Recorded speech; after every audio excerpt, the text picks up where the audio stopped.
Assalamualaikum warahmatullahi wabarakatuh. Salam semangat, salam Pancasila, salam Indonesia. Apa kabar adik-adik sekalian? Tentunya masih semangat ya. Dan semangat adik-adik adalah semangat muda berjiwa. Oke, kali ini kita mempunyai kesempatan untuk belajar tentang Complementary and Alternative Medicine Part 2 ya, untuk khususnya untuk mahasiswa-mahasiswiku di Prodi Farmasi Fakultas Kedokteran Universitas Lampung. Baik, kuliah ini adalah kelanjutan dari terapi CAM yang sebelumnya, bahwa terapi CAM yang kita bahas pada kuliah kita hanya meliputi 5 saja karena banyak sekali ya, dan itu bisa dibelajarkan secara mandiri. Ini hanya inti-inti yang terkenal aja di dunia ya. Pada pertemuan sebelumnya kita telah membahas tentang medical herbalism, tentang homeopati, tentang antropo ya, medicines, dan kita lanjutkan dengan aromaterapi dan flower terapi. Penting kan begitu? Nah, jadi tentunya adik-adik sudah kenal ya, para pemirsa di seluruh Indonesia juga sudah kenal ya. Aromaterapi sekarang sedang familiar sekali ya, dan populer sekali di software. Banyak sekali kalau adik-adik datangi di software di seluruh kota di Indonesia atau di dunia, itu ada alat-alat untuk memudahkan kita ya menikmati aromaterapi menggunakan essential oil ya. Contohnya di sini adik-adik dimasukkan dari essential oil yang kita beli atau kita gunakan di sini. Kemudian keluar asapnya di sini. Nah, ini ya. Kemudian ada juga menggunakan lilin candle dia. Ini untuk suasana-suasana, biasanya untuk malam keakraban. Jadi mengandung suasana yang hening gitu ya. Kemudian ada juga ini ya, dibakar di bawahnya. Ini alat-alat sudah familiar. Apakah aromaterapi ini berpengaruh pada kesehatan? Tentunya kita bisa mengambil logika sederhana. Bayangkan adik-adik sekalian berada di suatu lift ya, di suatu lift berempat. Di suatu lift berempat, terus itu dua atau salah satu di antara adik-adik sekalian itu ada yang buang gas ya, atau kentut ya. Kemudian lift itu masih lama sampai tingkat 20 kayak gitu. Kira-kira akan merusak nggak kesehatannya? Merusak pikiran ya ternyata ya. Jadi itu bukti bahwa ketika ada aroma yang tidak sedap itu akan merusak pikiran kita. Terkadang ada yang sangat menusuk sekali. Lain ketika kita berada dekat sama orang yang harum, wangi, atau ruangan yang harum, wangi, akan menenangkan pikiran kita dan terkadang bisa menyembuhkan stres kita. Dan itulah orang terkadang berlibur ke alam gitu, menikmati wangi dari alam. Tapi ini berbeda, ini terapinya spesifik, wanginya lebih spesifik. Dan lebih lanjut, ternyata kita nih kecolongan sama para paranormal ya, para dukun baik di dunia Indonesia maupun dunia internasional telah menggunakan aromaterapi maupun flower terapi ini. Bahkan ini ada nih dukun yang menggunakan buah-buahan untuk sesajennya menggunakan buah-buahan. Di sini ya mereka menggunakan dupa ya. Jadi disukai juga sama dunia-dunia lain itu, bau-bauan itu. Bukan hanya manusia. Jadi jangan mau kedahuluan. Di sini apoteker jangan mau kedahuluan ya.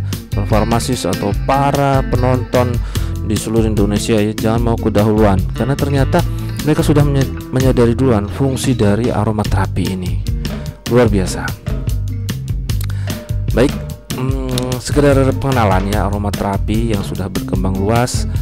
Dia pada zaman dahulu itu memang belum banyak digunakan sebagai therapeutic use ya, masih penggunaannya masih rendah kayak gitu ya dulu dalam therapeutic use, banyak lebih digunakan pada acara-acara keagamaan biasanya.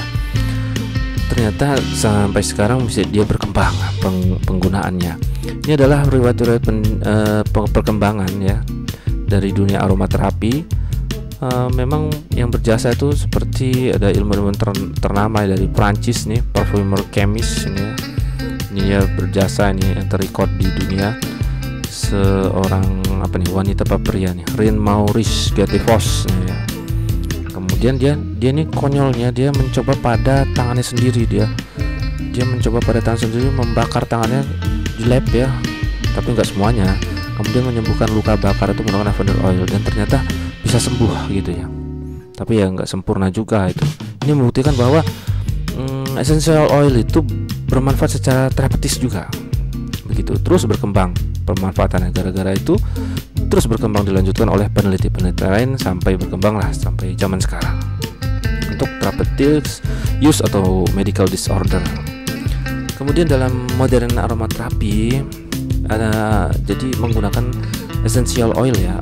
Aromaterapi ini adalah therapeutic use of essential oil. Jadi menggunakan dari plant material, bisa dari akar, daun, bunga, biji, dan menggunakan prinsip destilasi. Nah, ini adalah cara pembuatannya. Banyak digunakan dari kulit-kulit buah, kulit-kulit buah jeruk atau kulit-kulit macam-macam ya, buah-buahannya sebenarnya. Jadi ada beberapa aspek penting dari essential oil, bahwa essential oil ini yang digunakan untuk terapi atau aromaterapi digunakan tidak hanya untuk treatment and pencegahan penyakit, tapi juga untuk pengaruh mood, emotions, dan kesehatan secara keseluruhan. Jadi dengan mempengaruhi itulah sembuh begitu. Tadi itu ya logikanya tadi yang sebelumnya tadi. Kemudian aromaterapi juga diklaim sebagai terapi yang holistik ya, terapi yang holistik. Jadi tidak hanya memandang sebagai menggunakan essential oil, tapi memperhatikan dari personality and emotional state dari pasien begitu. Kemudian akan berbeda untuk macam-macam pasien, jenisnya apa essential oil apa yang akan digunakan, dan juga dilaporkan essential oil ini berhubungan dengan efek farmakologi baik sebagai antibakteri, antiinflamasi juga. Nah, begitu dia. Dan juga berhubungan dengan konsep non farmakologi seperti balancing dan energizing. Jadi tidak luput dari pemahaman energi pada pertemuan yang sebelumnya. Begitu. Aromaterapi ini claim that the constituents of essential oil, kan? Atau biasa juga digunakan sebagai kombinasi atau enggak kombinasi. Nah, diduga ini ya bahwa kandungan essential oil yang terkandung di dalam sebuah essential oil itu saling bekerja sinergis dan menyediakan efek yang tidak diinginkan. Satu komponen menyediakan adverse effect salah satu komponen. Nah, itu yang disebut sebagai side effect eliminating system seperti pada pertemuan sebelumnya, atau described as quenching namanya. Nah, seperti itu dia work synergistically to improve efficacy or to reduce the occurrence of adverse effect. Jadi seperti side effect eliminating system. Kondisi-kondisi apa yang bisa dirawat, yaitu terutama banyak digunakan untuk kondisi relaxing, untuk stress relief terutama. Kenapa penting stress relief ini? Karena dari stres itu muncul macam banyak penyakit. Misalnya stres ujian nilainya rendah, waduh bisa asam lambung naik, ada yang bisa sampai migrain. Stres diputusin pacarnya sampai vertigo. Stres nggak punya duit, wah lebih lagi nanti. Stres lagi masalah keluarga, ada yang terakhir itu bunuh diri karena percintaan, wah bahaya. Jadi rilis stres ini sangat penting untuk menekan ya, mengurangi tindakan seseorang untuk berbuat negatif yang lebih tinggi. Ada lagi yang ternyata baru-baru ini dosen S3 bunuh diri, gantung diri. Wah stres itu kan, mungkin kurang bermain ya, nggak menuruti saran saya soalnya, kurang jalan-jalan, kurang main, belajar terus juga dia. Jadi penting sekali kan menghirup dari essential oil ini.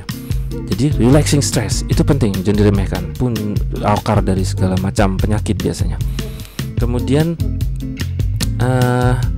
misalnya ya yang digunakan di sini adalah peppermint leaf oil. Dia digunakan untuk ringworm ya. Ringworm ini menyebabkan kegatalan pada tangan ya, jamur dia nih. Kemudian untuk flatulence, nah nih biasanya untuk apa tuh flatulence tadi ya, kentut gitu ya. Kemudian skin rash, cystitis lagi, indications, mual muntah, asam lambung kayak gitu, migrain, hepatitis, banyak sekali manfaatnya untuk bronki dan impotensi juga ini ya. Nanti kalau adik-adik yang laki-laki atau yang cewek kalau punya suami nih ya, tahu, oh saya apoteker, saya bisa, oh pakai apa kalau suami saya impotensi gimana gitu. Makanya cari yang strong kayak gitu ya, belajar ya. Jadi suatu saat mengalami, jangan-jangan kayak gitu kan. Nah, gunakanlah aromaterapi, jangan hanya obat saja gitu. Kemudian many users self-administer essential oil either as a beauty treatment. Jadi banyak digunakan sebagai beauty treatment memang, karena ya itu dia mudah digunakan sebagai topical kayak gitu. Kemudian dia juga digunakan sebagai relaxation, sebagai untuk biasanya untuk pijet kayak gitu, untuk self treatmentnya. Jadi di healthcare system dia biasa digunakan juga untuk palliative care, untuk penyakit-penyakit yang pasien menderita kanker yang susah sembuh kayak gitu, untuk terapi psikologisnya, untuk pendampingan ini ya. Kemudian intensive care unit juga digunakan, mental health unit, dan terutama penyakit-penyakit yang susah sembuh ya, HIV/AIDS itu ya, dan kanker gitu banyak digunakan. Kemudian bagaimana sang terapis dari aromaterapis ini juga seperti layaknya physician ya, seperti layaknya dokter. Jadi terapis ini biasanya banyak digeluti oleh apoteker juga, atau herbalis biasanya bergabung di sini semua. Dia mendiagnosanya berdasarkan tadi itu keseimbangan energi, keseimbangan fisikal mental. Dia mencari historinya, melakukan anamnese, bagaimana lifestyle-nya, dietnya, emosinya, diperhatikan semua. Mana yang kemudian dipilih sebagai terapinya adalah essential oil yang dibutuhkan sesuai dengan kondisi pasien. Nah, seperti itu ya jadinya. Kemudian ada juga yang diaplikasikan dengan pemijatan, misalnya dengan terapis pijat ini kayak gini, bukan pijat yang aneh-aneh yang banyak ditutup ya kayak gitu. Nah, ini juga metode-metode lain yang digunakan untuk menerapkan essential oil, biasanya dari ini tempat-tempat perawatan ya. Saya juga pernah nih nyoba nih ya. Jadi enak sekali ketika kita di bath itu kita ambil menghirup essential oil, pikiran tenang gitu ya. Lagi sedih pikiran senang, pokoknya lagi stres pikiran senang kayak gitu. Jadi dengan menghirup ya di bath ya, di bak mandi itu yang kayak gitu, tapi yang keren, bukan bak mandi yang kuno ya.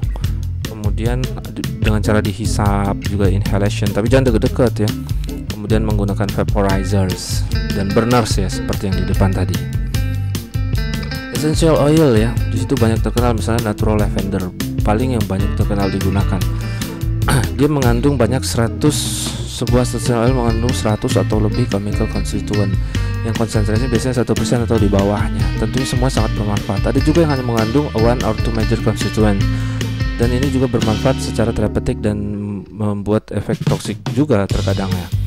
Nah, ini semua kandungan ini bekerja sinergis dan menyediakan efek samping di antara sesamanya. Keren banget. The constituent of essential oil are volatile compounds. Jadi kandungannya banyak ya, sebagian besar itu adalah mudah menguap.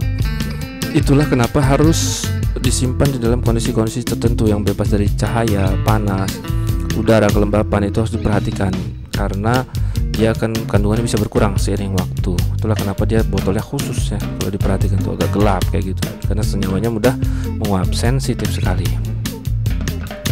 Efikasi and safety-nya banyak dilaporkan, ada yang melaporkan positif, ada yang enggak kayak gitu. Tapi secara ini ya, yang didapatkan dari penelitian Vickers 1996 bahwa dia bisa masuk ke sirkulasi melalui topical application maupun after inhalations.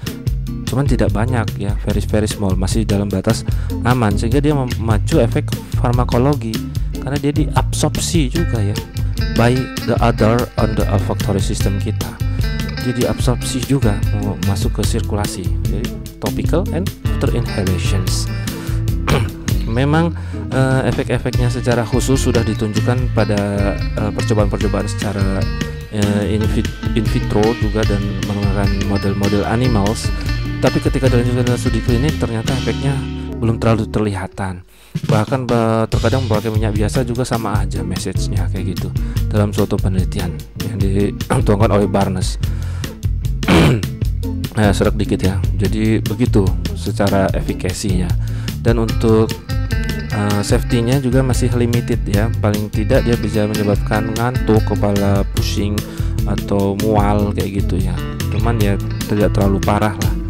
Asal gunanya secara bijak juga, dan ini harus hati-hati karena safety-nya belum ada ya, belum terrecord dengan baik untuk orang yang hamil.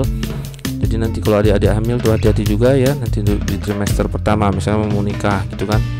Nah, jangan terlalu sering gunain gitu kan. Tapi tapi bisa juga gunain ya, karena ini juga buktinya belum jelas kayak gitu.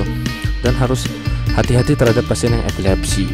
Apa iya gitu, siapa tahu malah sembuh ya dengan epilepsi, ini belum tentu benar juga nih yang ditulis ini ya, jadi jangan mudah percaya. Oke, begitu sekitar konsep dari pengobatan aromaterapi. Dan lanjut dengan flower remedy therapy. Flower remedy therapy pada prinsipnya tidak jauh beda ya dengan aromaterapi ya. Dia aromaterapi maupun flower remedy therapy itu kandungan utamanya biasanya golongan terpen ya dari konstituennya. Ini disebut Bach Flower Remedies karena penemunya Bach. Flower Remedies ini juga terkenal zaman-zaman sekarang ini di Australia, di Amerika, di Brazil, di Indonesia juga terkenal ya. Untuk apalagi adik-adik yang mencintai atau para viewers mencintai tentang alam kayak gitu, pasti akan kenal dengan Bach Flower Remedies. Bisa digunakan ya ini dalam konsentrat. Kemudian Bach Flower Remedies dikembangkan oleh seorang dokter dan homeopat ternyata pada tahun 1936. Dia pecinta alam juga.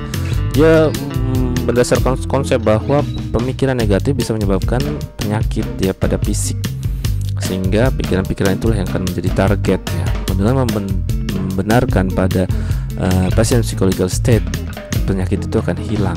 Nah, itulah teorinya. Dia mengidentifikasi 38 negatif psychological states. Ada 38 ya negatif psychological states ya. Dari rasa iri, helplessness, merasa bersalah, merasa keraguan ya, keraguan dalam membuat keputusan. Makanya ketika kita bersalah terus kita merasa bersalah terus, itu juga tidak baik gitu ya. Kita ragu dalam keraguan, indecisions, itu juga tidak baik. Ragu memilih pasangan ya. Kalau pasangan aja ragu, gimana? Ragu memilih fakultas, ragu memilih cita-cita, juga tidak baik gitu. Tapi ragu boleh aja sebagai untuk penolong ya, rambu-rambu penolong, tapi jangan kelamaan ragunya. Nah, seperti itu. Dia pada intinya si Edward ini juga mengidentifikasi 38 negatif. Apa itu? Nanti bisa di search di internet ya. Nah, flower remedies dia berguna untuk self selection and self treatment ya. Jadi berlaku individual untuk self treatmentnya berbeda-beda jadinya, karena masing-masing individu beda dan berkembang di sini. Banyak yang menjalani training untuk menjadi flower remedy practitioner, begitu juga para tenaga kesehatan juga kayak gitu, banyak belajar dan banyak yang mengalami menjalani terapinya ternyata ya. Belum familiar tapi kalau yang belum pernah melakukan. Nah, tadi si Bach tadi mengembangkan 38 flower remedies. Jadi contohnya adalah gentian for despondency. Nah, ini misalnya kesedihan mendalam. Kemudian holy, ini nama ininya ya, flowernya. For jealousy, untuk membunuh rasa iri. Hebat sekali. Impatience, nama ininya impatience glandulifera. Kemudian untuk mengatasi rasa orang kita misalnya mudah tidak sabaran kayak gitu, kita ngirup itu bijak dengan itu nanti jadi sabar, hebat ya. Kemudian pinus self-hatred untuk yang sering merasa bersalah, atau rockcross untuk yang mengalami teror, dia merasa tertekan, mengaruhi pikirannya. Ini jangan diremehkan ya, karena ternyata bisa mempengaruhi pikiran awal dari segalanya, seperti itu. Kemudian Bach juga mengembangkan kesediaan bernama Rescue Remedy. Ini adalah gabungan dari beberapa flowers, yaitu dari Impatient Glandulifera, Start, ini ada Cherry, ada Rockcross, Clematis untuk teror-teror, untuk situasi yang menegangkan, shock, teror, bereavement. Nah, ini menegangkan, situasi-situasi yang menegangkan. Nah, flower remedies ini bisa juga di take orally ya, secara oral tuh ya, 2-4 tetes kayak gitu dari sediaannya tadi. Nah, bisa juga digunakan, ada yang digunakan sebagai krim ya untuk external use. Untuk efikasinya memang belum banyak ya, dikenal malah aman itu untuk menimbulkan efek samping, jarang sekali ditemukan ya. Kemudian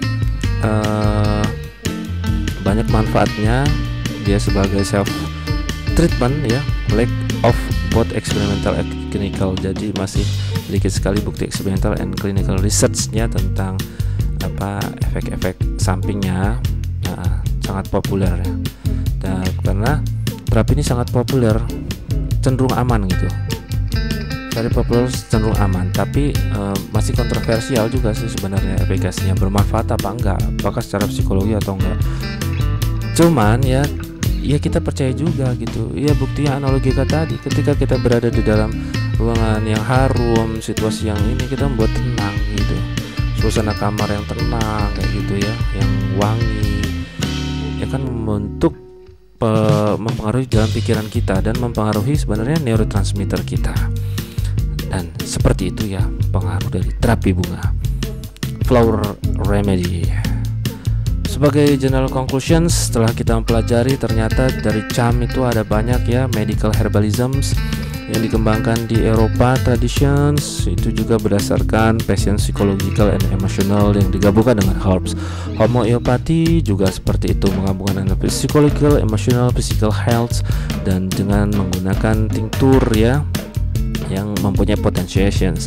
Kemudian anthroposophical medicines juga mengandung holistik yang dibagi menjadi 4 tubuh etrik, digabungkan dengan banyak ya diet, kemudian iron, dia terapi, artistik, movement, message, ini komplit sekali.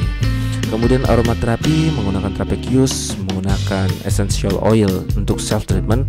Begitu juga dengan flower remedies yang sama seperti aromaterapis sebagai self treatment untuk menghilangkan relief stress ya, tentunya menjadi akar masalah, dan juga mempengaruhi neurotransmitter yang berdasarkan juga secara teknik berdasarkan terpenoid compoundnya yang beraktif aktif sebagai zat aktifnya, maksudnya seperti itu.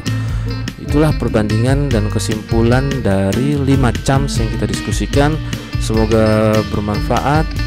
Dengan mendalami CHAM ini kita tahu bahwa ternyata macam metode pengobatan komplementari sebagai komplementari terapi pengobatan konvensional sangat banyak. Demikian, mudah-mudahan kita selalu seimbang di alam universe kita dengan menghirup udara segar, sekali-sekali ke pantai ya, menghirup udara segar, memandangi matahari dan dunia ini dengan begitu indah. Terima kasih. Wassalamualaikum warahmatullahi wabarakatuh. Salam Indonesia.